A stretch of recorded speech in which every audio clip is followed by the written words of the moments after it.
মোহনবাগানের কাছে সবথেকে গর্বের মুহূর্ত যেন ছিল এটাই, চিরপ্রতিদ্বন্দ্বী ইস্টবেঙ্গলকে ৫ গোল দেওয়া।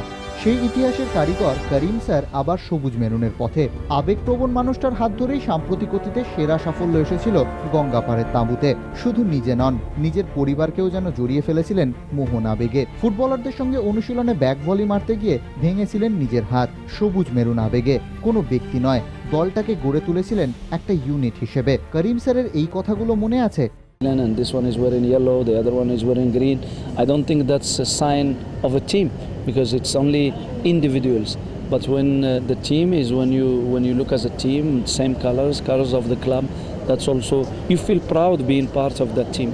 তবে এই আবেগ নিয়ন্ত্রণে রাখতে পারেননি বলে জড়িয়েছিলেন একের পর এক বিতর্কেও।